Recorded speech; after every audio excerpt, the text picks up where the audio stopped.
Mom definitely blamed Edie, but I think Louis blamed himself.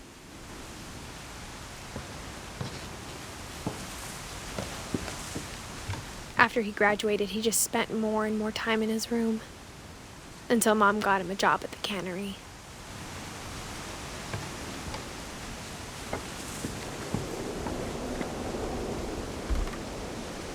Everyone always told me to stay out of Louis's room, except Louis.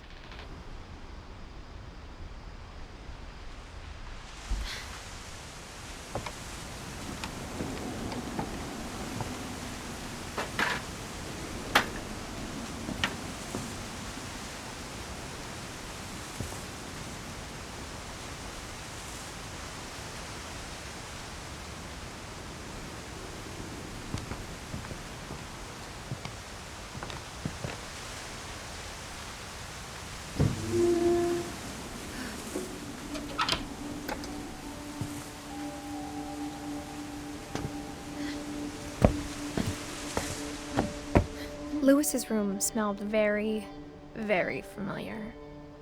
That part of him lived on.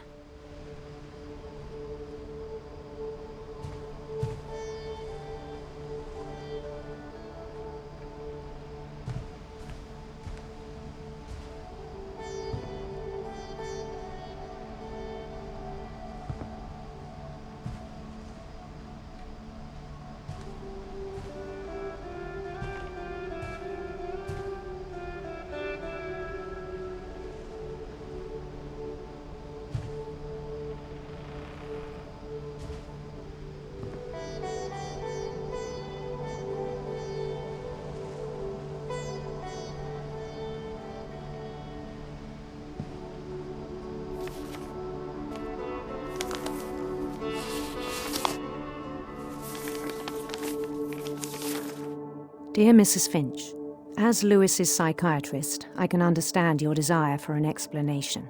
As I see it, the trouble began in January, shortly after we convinced your son to seek treatment for substance abuse. Newly sober, I believe Louis first noticed the monotony of his daily life.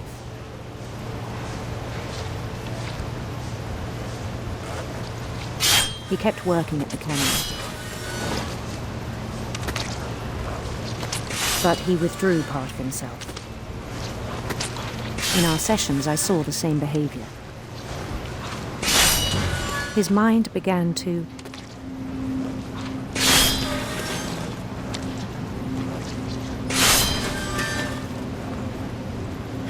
wander.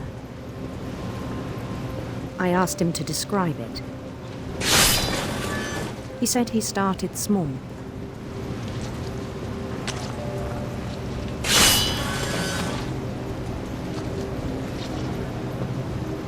Imagining a labyrinth. He'd feel his way about.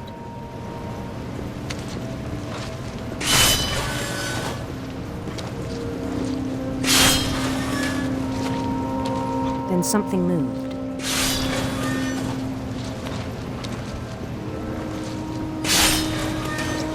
Bats. And toads.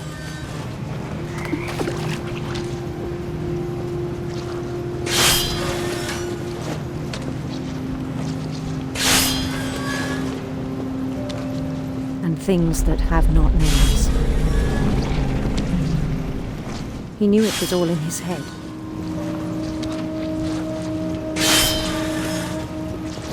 But he took it very seriously.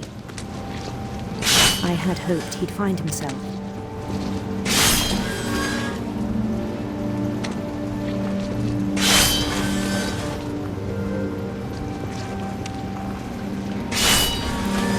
But he found something more. I worried about him then. Daydreaming at the cannery. I spoke with his boss. But he said Louis had become a model employee. Methodical, tireless, focused. Like a whole new Louis. So I let him go on.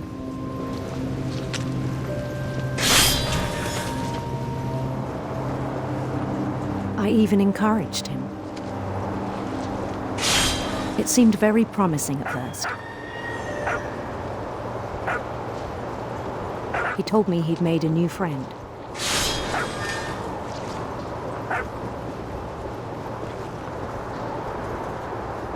On the edge of a city he named Louis Topi.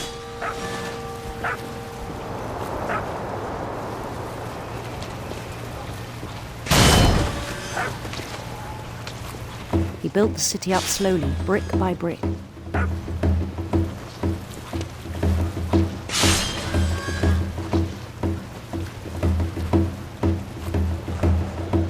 Then he made musicians.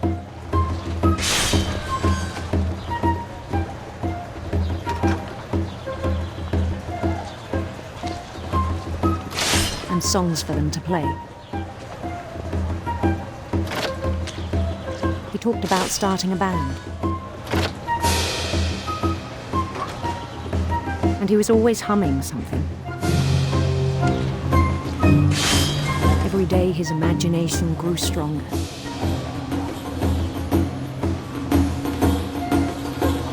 He no longer spoke at the cannery.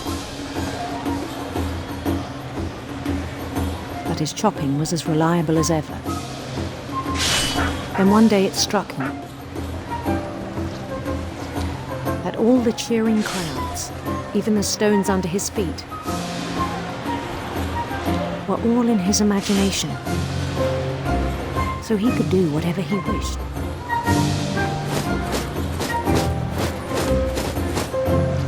He held an election for mayor. And he won.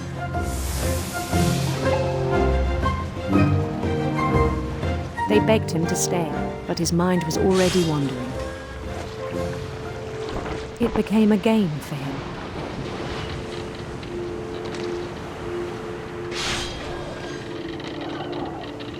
He'd conquer a city, then immediately push on.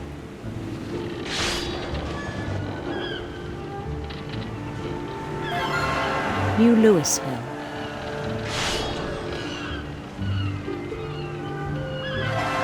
St. Louis. He started drifting away from our reality.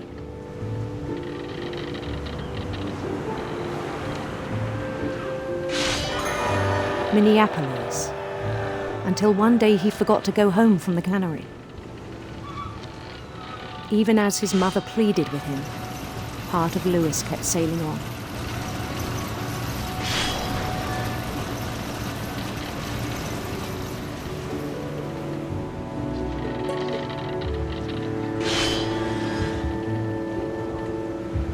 In Louisburg, he heard rumors of a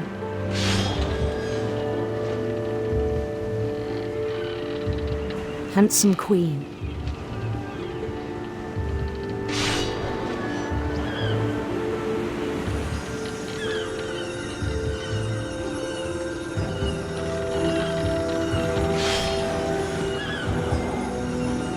The queen was on her own quest for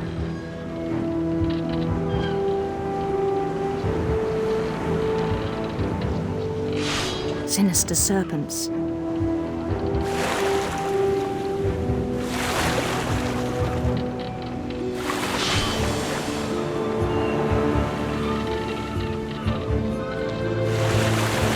He followed the sound of her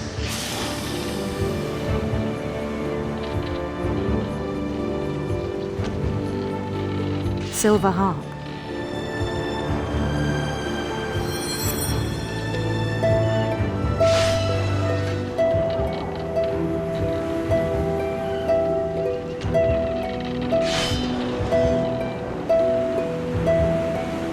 His chase led him to a golden palace east of the sun and west of the moon.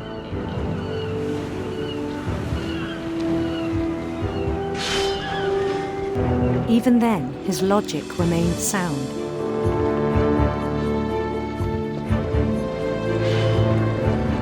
He knew the world was all in his imagination.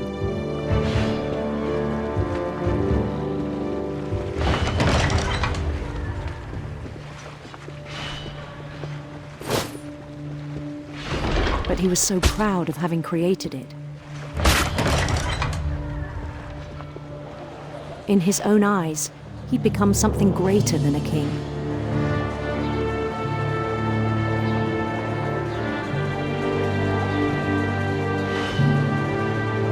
For someone who'd never known success in the real world, I think it was overwhelming. And then it struck him that the real Lewis was not the one chopping salmon, but the one climbing the steps of a golden palace.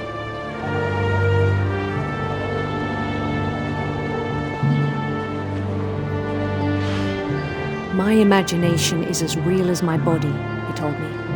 It was hard to argue with him.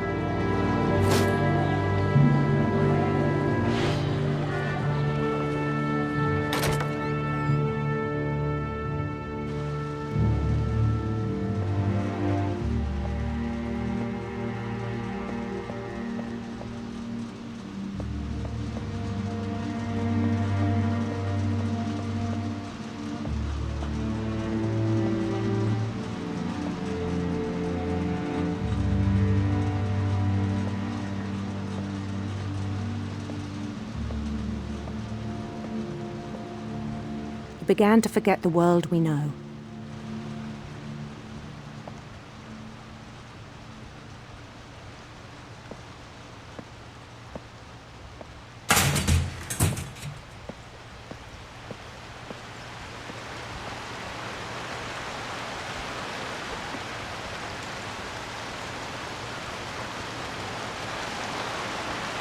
I think it pained him to remember Lewis, the cannery worker.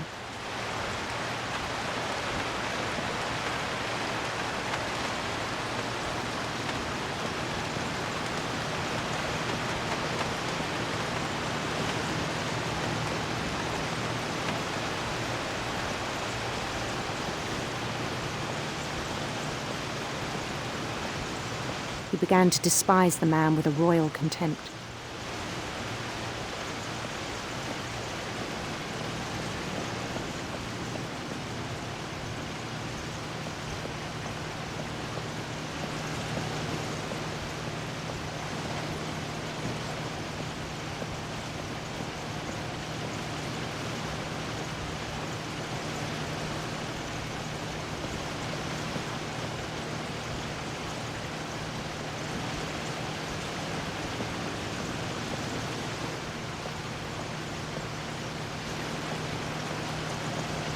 I still thought I could save him. Even after he said he was being crowned king over all the lands of wonder. The palace would be packed with his companions.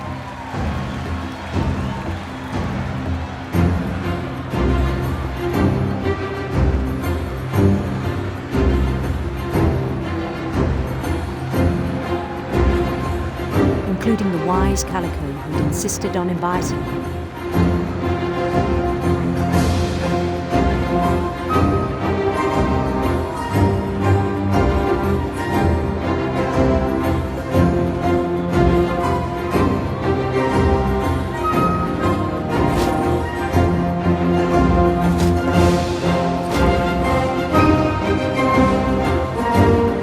His queen waited, holding his crown.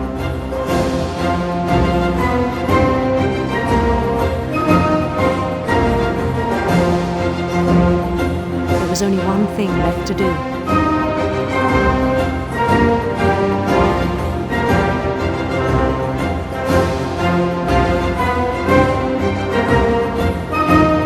Bend down his head.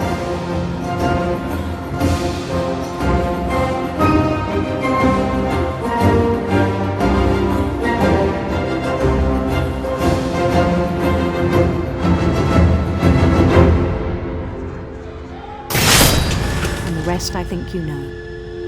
Mrs. Finch, your son was a kind man who will be missed by all of us who knew him.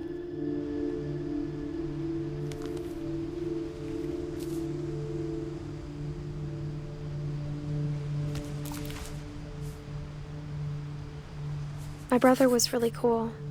I wish you could have met him.